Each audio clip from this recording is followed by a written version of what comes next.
In the shadow of ancient lands in the Middle East, a new chapter is unfolding in the long and turbulent history between Israel and Gaza. Recently, Israel began another ground attack, this time targeting the southern city of Rafah. This step raises critical questions. Does Israel have an end? Will it achieve any of its stated goals amid the reverberations of war? As we delve into these questions, we will explore the dynamics unfolding on the battlefield. The stakes are high, not only for the combatants involved, but for the entire region, as the reverberations of this conflict threaten to destabilize the already fragile landscape of the Middle East. To fully understand the current situation, it is necessary to go back to the roots of this enduring conflict. The saga begins in the aftermath of World War II, and is deeply intertwined with the broader fabric of the Israel-Palestine conflict, or rather the Israel-Arab-Islamic conflict that erupted in 1948, marking a profound period of unrest and displacement. More than 200,000 Palestinians were forced to flee or were expelled from their homes, seeking refuge in neighbouring lands like Jordan, Syria, Lebanon, Egypt, and within Palestine itself, especially in the Gaza Strip. Since those first days, Israel and Gaza have found themselves stuck in a cycle of conflict, including 15 wars that have left deep scars on the public landscape and the hearts of their participants. The most recent clash in 2023 was particularly devastating, claiming the lives of 34,000 Gazans, more than the death toll in all the previous Arab-Israel conflicts combined. Historical battlefields have changed over the decades, from the Palestine War of 1948 to the violent confrontations during the Suez Crisis of 1956 and the takeover of the Gaza Strip in 1967. Each conflict has left its mark, contributing to a legacy of unresolved grief and tension. The winds of change emerged with the Oslo Accords in 1993, which promised a fleeting glimpse of peace. But this was shattered with the outbreak of the Second Intifada in 2000. Although Israel withdrew from Gaza in 2005, Hamas's election victory in 2006 followed that. Through their subsequent takeover of Gaza in 2007, they paved the way for continued unrest and turmoil. The year 2007 saw a major escalation in the conflict, as Israel imposed a strict blockade on the Gaza Strip, effectively cutting off access to land, air, and sea. This blockade has turned Gaza into what many international observers have described as an open-air prison. While it was universally condemned as a harsh measure amounting to collective punishment, Israeli authorities maintained that the blockade was an essential security measure aimed at stopping the barrage of Palestinian rocket attacks. On the other hand, Hamas considered this siege nothing less than a declaration of war.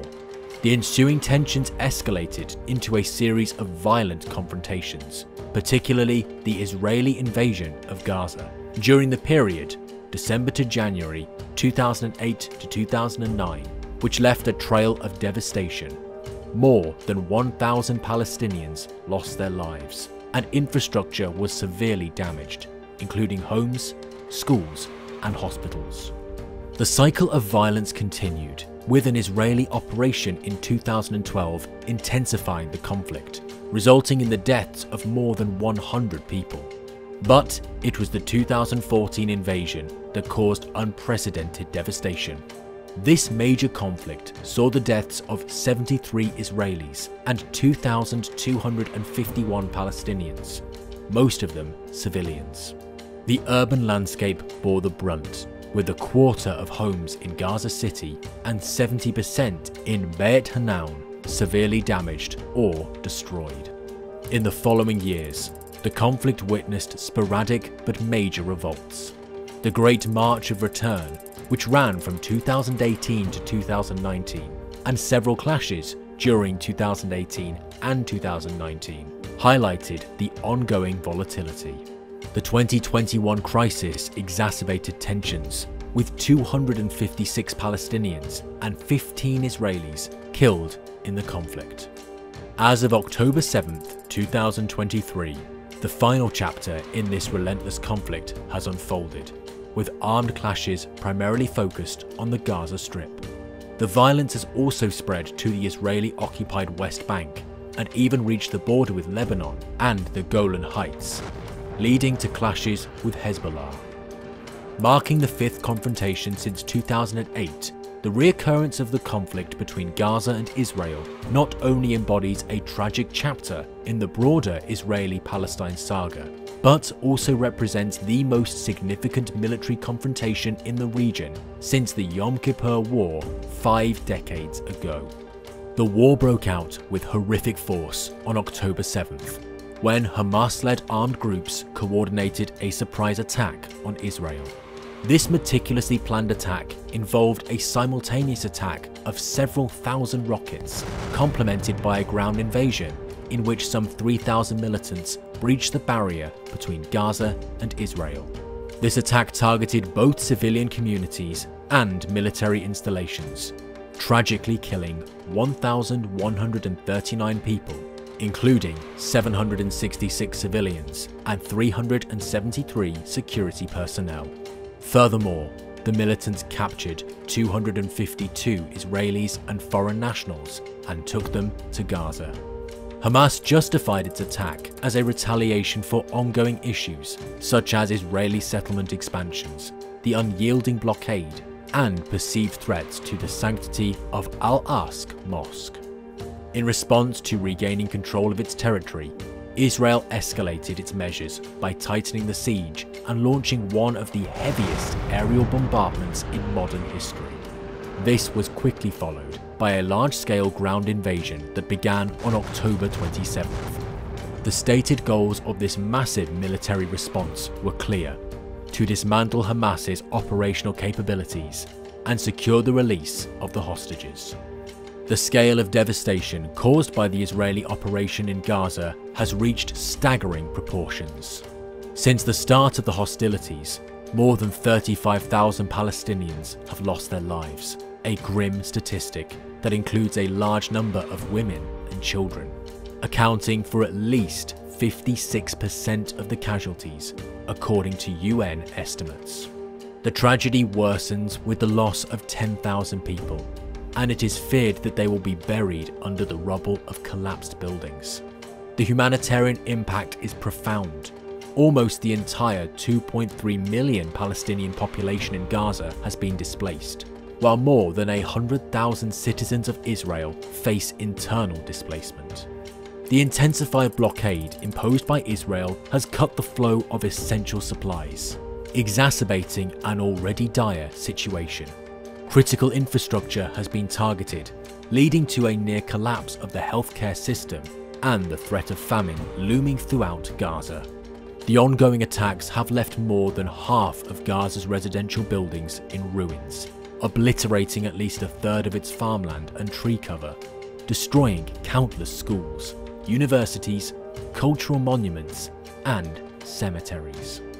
The IDF's strategic focus was initially on northern Gaza, culminating in its reoccupation by January 2024. A brief respite came with a 7-day truce that facilitated a prisoner exchange. Following this, Israeli forces redirected their efforts south, launching an attack on Khan Yunis on December 3rd. As the war between Gaza and Israel rages on, its impact is reverberating far beyond regional borders, raising major international repercussions. Across the world, the streets were filled with large-scale protests, most of them pro-Palestinian, to express a united call for a ceasefire and an end to the Israeli occupation. The international outcry is palpable, with Israel's actions drawing widespread condemnation.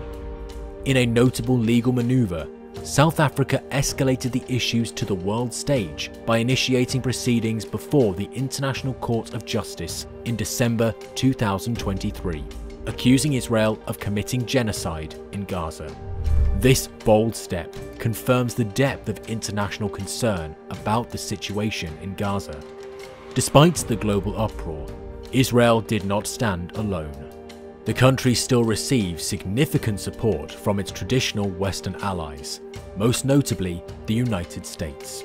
Throughout the conflict, the United States has supported Israel with extensive military aid and has consistently vetoed numerous UN Security Council resolutions calling for a ceasefire, highlighting the complex geopolitics. Further complicating regional stability is the fact that the Axis of Resistance, an alliance that primarily includes Iran and various non-state actors, has launched attacks against US military bases throughout the Middle East. At the same time, Yemen's Houthi movement has targeted commercial ships, claiming they have links to Israel, prompting a US-led military response. Not only does this conflict replicate historical confrontations of the past, such as the 1967 Six-Day War, in which Israel faced a coalition of Arab states and then occupied Palestinian territories, including Gaza, but it also sets a precedent for the evolving dynamics of international politics, military relations, and clashes in the region. A number of researchers believe that what may inflame the situation and complicate it further is the occurrence of a successful Arab Spring by the Arab peoples as an expression of their rejection of what is happening in Gaza. The course of the Arab-Israel relations witnessed moments of intense conflict interspaced with important steps towards normalization. The landscape began to change in the 1970s, marking a turning point as the wars between Arab countries and Israel ceased by 1973, culminating in the historic peace treaty between Israel and Egypt in 1979. This era of diplomacy aimed to establish a lasting peace, setting a precedent for future negotiations. However, the relative calm was disrupted in 1987 with the outbreak of the First Intifada, a popular uprising by Palestinians against the continuing Israeli occupation. This conflict, marked by widespread protests and violent clashes, extended for 5 years and eventually led to the Oslo Accords. These agreements established the Palestinian National Authority and divided the West Bank into 3 administrative regions, with the aim of laying the foundation for lasting peace. However, the road to peace has proven to be bumpy. The optimism that followed the Oslo Accords waned with the failure of the Camp David summits in 2000, leading to renewed violence during the Second Intifada. This period of violent conflict eventually ended with the Sharm el-Sheikh summit and the Israeli strategic withdrawal from Gaza in 2005, which was followed by the imposition of the blockade. The political scene in Gaza took a dramatic turn in 2006 when Hamas, an armed Islamist group, emerged victorious in the Palestinian legislative elections. A violent confrontation ensued between Hamas and Fatah, culminating in Hamas taking control of Gaza. This shift dramatically exacerbated tensions between Gaza and Israel, paving the way for the recurring cycles of violence that have characterized the region ever since. In the complex landscape of the Israeli-Gaza conflict, economic repercussions have been profound, particularly for Gaza.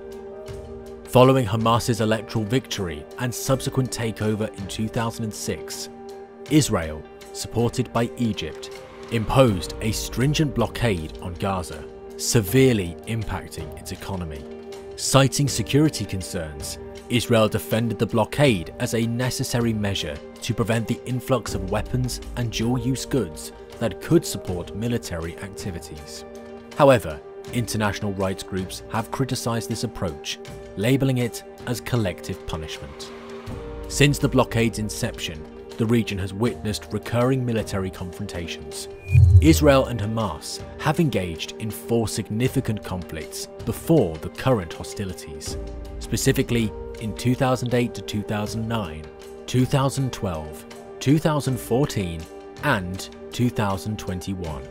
Hamas's tactics have prominently included tunnel warfare and rocket attacks into Israeli territory. while Israel's responses have largely involved aerial bombardments and, notably in the 2008 to 2009 and 2014 wars, ground invasions.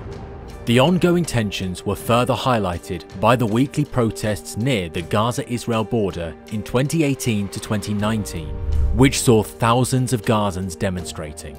These protests met with significant violence from Israeli forces, resulting in hundreds of deaths and thousands of injuries, primarily from sniper fire. Public sentiment in Gaza and the West Bank, as surveyed in 2023 before the current conflict, indicated a majority support for armed struggle and the formation of militant groups, reflecting a deep-seated frustration and a call for a new intifada against Israeli occupation. The UN Office of Coordination of Humanitarian Affairs, OCHA, has provided stark figures, reporting approximately 6,400 Palestinians and 300 Israelis killed in the wider Israeli-Palestine conflict from 2008 through to September 2023, before the outbreak of the latest war. The economic impact of the blockade on the Gaza Strip has been catastrophic, leading to a sharp decline in the overall quality of life. Within just a year of the blockade's enforcement, Gaza's real gross domestic product plummeted by 30%. By 2015, the unemployment rate had reached an alarming 45%, a stark increase from the pre-blockade level of 10%. Fast forward to 2023, and the situation appears even more dire, with UNRWA reporting that 81% of Gaza's population lives below the poverty line and 63% are food insecure, heavily reliant on international aid. The pervasive sense of despair and hopelessness among Palestinians, exacerbated by the blockade, has been highlighted by analysts. The Independent noted that this despair was leveraged by Hamas to rally support, convincing many young Palestinian men that violence was the sole path left to them. On the international stage, Hamas's status remains contentious. It has been designated as a terrorist organization by several states and regional blocs, notably including Israel's Western allies such as the United States, the United Kingdom, Japan, Australia, and the European Union. However, other permanent members of the UN Security Council, such as China and Russia, do not recognize Hamas as a terrorist organization. In a dramatic turn of events at the United Nations in 2018, an attempt to officially condemn Hamas for acts of terror faltered. The resolution required a 2/3 majority to pass, but it only garnered 87 votes in favour, with 58 against, 32 abstentions, and 16 non-votes, reflecting the complex and divided international perspective on the issue. In a hopeful development in early 2021, Fatah and Hamas reached a groundbreaking agreement to jointly conduct elections for a new Palestinian Legislative Assembly, as originally envisioned by the Oslo Accords. Hamas pledged to adhere to international law, transfer control of Gaza back to the Palestinian Authority, and permit it to engage in negotiations with Israel to establish a Palestinian state based on the 1967 ceasefire lines, with East Jerusalem as its capital. However, this political progress was abruptly halted. According to Menachem Klein, a noted Israeli Arabist and political scientist at Bar-Ilan University, the planned elections were cancelled by Palestinian President Mahmoud Abbas, reportedly under pressure from both Israel and the United States. This cancellation set the stage for renewed hostilities, and by the later part of 2021, tensions escalated dramatically. It was during this period that the Al-Qassam brigades began planning the operation that would launch on October 7, 2023. The year 2023 witnessed escalating tensions and a series of violent incidents leading up to the catastrophic attack on October 7th. Before this date, Palestinian attacks had claimed the lives of 32 Israelis and 2 foreign nationals. Concurrently, Israeli forces were responsible for the deaths of at least 247 Palestinians. The year also saw a notable increase in settler attacks, displacing hundreds of Palestinians and exacerbating the already volatile situation. Furthermore, the Al-Aqsa Mosque, located on the contested holy site of the Temple Mount in Jerusalem, became a flashpoint for clashes, reflecting the deep-seated religious and nationalistic tensions. In a move indicative of the heightened security concerns, by August 2023, Israel held 1,264 Palestinians in administrative detention without charge or trial, marking the highest number in 30 years. Israeli authorities justified this controversial tactic as a necessary measure to contain threats posed by dangerous militants. As tensions simmered, September 2023 saw relations between Israel and Hamas deteriorate further, described by the Washington Post as on the brink of war. A significant incident occurred when Israel intercepted explosives hidden within a shipment of jeans, leading to a complete halt of all exports from Gaza. In a show of readiness, Hamas escalated its military preparedness, conducting joint military exercises with other groups, which included drills simulating assaults on Israeli settlements. Additionally, Hamas endorsed a resumption of protests at the Gaza-Israel barrier, which tragically resulted in the deaths of 5 Palestinians on September 13th, who, according to reports, were attempting to detonate an explosive device at the border. The October 7th attack by Hamas not only marked a severe escalation in hostilities, but also exposed a significant lapse in Israeli intelligence. Despite Israel's extensive surveillance capabilities over Gaza, Israeli intelligence officials initially claimed that there were no prior warnings or indications of the impending attack. Contrary to these initial statements, a report by the New York Times unveiled that Israeli officials had obtained detailed plans of the attack more than a year prior. These documents not only outlined operational strategies and specific targets, but also revealed the precise size and location of Israeli forces, raising serious questions about internal security protocols. The plans detailed a multi-factored approach involving a large-scale rocket assault, followed by the use of drones to disable surveillance systems, and ground invasions utilizing paragliders, a strategy that Hamas executed with alarming accuracy. The intelligence document had circulated among top military and intelligence leaders in Israel, who, for reasons not entirely clear, largely dismissed these detailed plans as beyond Hamas's capabilities. Additionally, in July 2023, a member of the Israeli Signals Intelligence Unit raised alarms about Hamas's preparations for an assault. However, her concerns were overlooked by her superiors, including an Israeli colonel, illustrating a critical breakdown in communication and assessment within the intelligence community. The strategic town of Rafah became a focal point of intensified military operations on May 6, 2024. On that day, the Israeli military issued evacuation orders to civilians in eastern Rafah, directing approximately 100,000 people to relocate to Al-Mawasi, located west of Khan Yunis.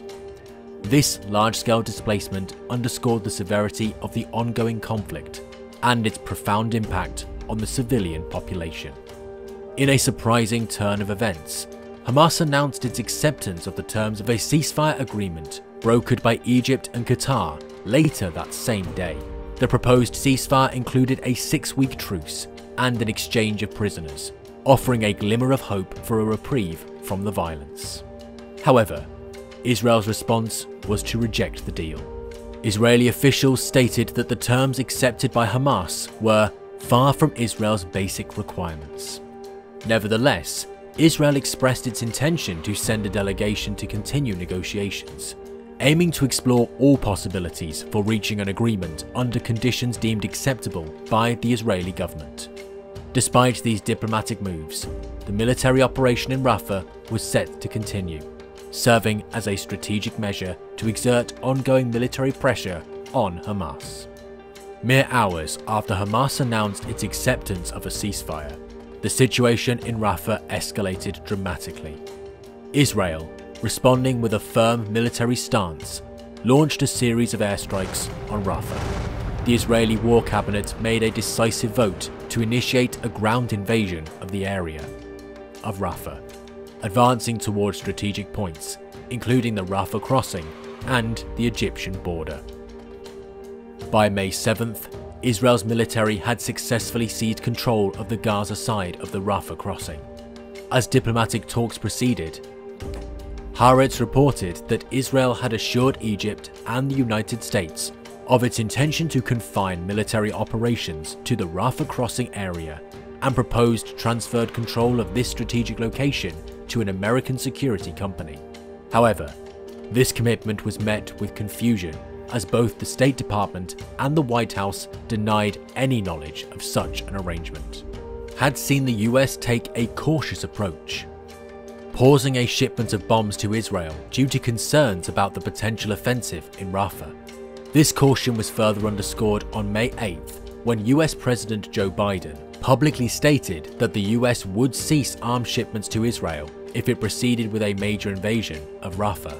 As the conflict intensified, the humanitarian crisis in Rafah worsened significantly. By May 11th, the Israeli military had ordered additional evacuations from eastern and central Rafah. By May 15th, according to the United Nations, an estimated 600,000 people had fled Rafah, with another 100,000 displaced from the north, painting a stark picture of the severe impact of the conflict on the civilian population. On May 24th, in a decisive international legal intervention, the International Court of Justice issued a ruling that required Israel to immediately cease its military operations in Rafah. This landmark decision underscored the growing concern over the humanitarian impact of the conflict.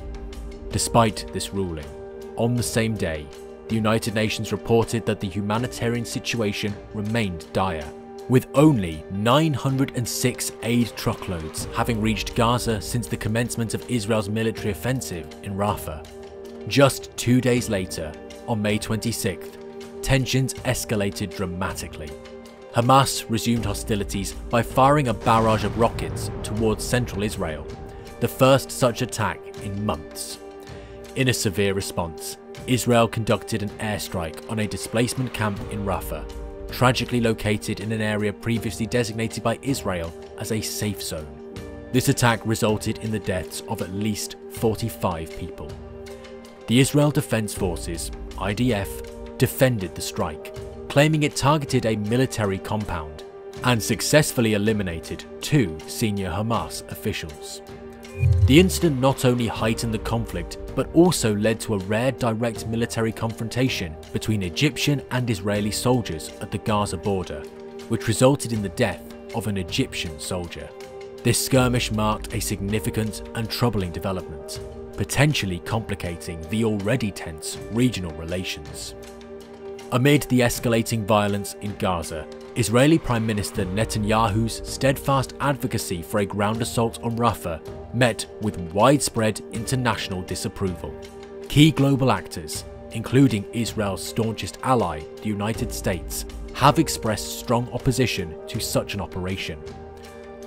White House spokesperson John Kirby emphasized this stance, relaying that President Biden had personally reiterated to Netanyahu that the United States does not support ground operations in Rafah. Despite these international appeals, the US Congress approved an additional $17 billion aid package for Israel, underscoring the complexity of international relations and military support. Likewise, the European Union expressed its concern, highlighting the potentially serious consequences for the civilian population in Rafah. Egypt also expressed concerns under the potential influx of refugees from Gaza and even warned of suspending the decades-old peace treaty if the attack on Rafah continued and led to a refugee crisis. As the war in Gaza intensifies in the Battle of Rafah, a pressing question arises. What has Israel achieved so far, and what does it hope to achieve? Despite the ongoing conflict, the goals and measures of victory remain vaguely defined. The Israeli Prime Minister has set two main goals for this war: the destruction of Hamas and the release of the hostages. But what exactly constitutes the destruction of Hamas? The effectiveness of Israeli strategies is questionable. Following the withdrawal of Israeli forces from northern Gaza, Hamas fighters continue to use the area to launch attacks on Israel. This continued ability to launch attacks indicates that despite significant losses, Hamas maintains significant operational strength. The Israeli leadership also reported the discovery of more than 1,600 tunnel openings, indicating the extensive and entrenched nature of Hamas's military infrastructure. The sustained intensity of the conflict has led to increasing introspection and criticism from within Israel and abroad, especially regarding the overreaching strategy to dismantle Hamas. American officials, reflecting a broader international sentiment, have reportedly questioned the wisdom of prioritizing the militant group's destruction over broader concerns such as Israel's future security. Critics argue that even if Hamas were to be eliminated, the repercussions of such a strategy could give rise to even more severe threats. The toll is heavy: tens of thousands of deaths and thousands of orphans. How will these children view Israel and the United States as they grow up? Amid these broader strategic concerns, another pressing issue remains at the forefront of Israeli public discourse: the fate of the hostages taken by Hamas during the October 7th attacks. The plight of these individuals has stirred considerable domestic unrest, leading to protests in cities like Tel Aviv and Jerusalem against perceived governmental inaction. This issue has escalated into a political crisis, with calls for governmental resignations intensifying. Although a deal in November 2023 resulted in the release of 105 hostages, approximately 134 remain in captivity. The effectiveness of military operations to secure their release has been minimal, with only a few confirmed successful rescues. The uncertainty surrounding the condition and number of those still held captive remains a sensitive and distressing issue, as only Hamas possesses this information. As the United States, Qatar and Egypt continue their diplomatic efforts to broker another agreement, the diverging expectations between the parties remain a significant hurdle. Hamas is pushing for the release of the remaining hostages to be directly linked to a permanent ceasefire, while the Israeli government seeks only a temporary cessation of hostilities until all hostages are released. Although a ceasefire agreement in November facilitated the release of over 100 hostages, the likelihood of securing the release of the remaining captives in the near future remains uncertain. Despite partial successes, the broader outcomes of Israel's military campaign have been mixed at best. The conflict has resulted in the deaths of over 30,000 Palestinians and has severely worsened the humanitarian situation in Gaza, escalating to a disaster. Critically, Israel's international reputation has suffered, with accusations of genocide, ethnic cleansing, and war crimes emerging in the international community. The initial international sympathy Israel enjoyed at the beginning of the conflict has largely turned against it due to the dire situation in Gaza. It's pertinent to reflect on the broader implications of the Israel-Gaza conflict. This war may indeed mark a pivotal moment in global politics, but it raises profound questions about the impact on Israel's strategic objectives, particularly its goals of dismantling Hamas and securing the release of all hostages. How will this conflict influence the wider Arab-Israeli conflict? Will there be shifts in the policies of Israel's Western allies? Thank you for joining us in this exploration. Your thoughts and questions are invaluable, so please share them in the comments below.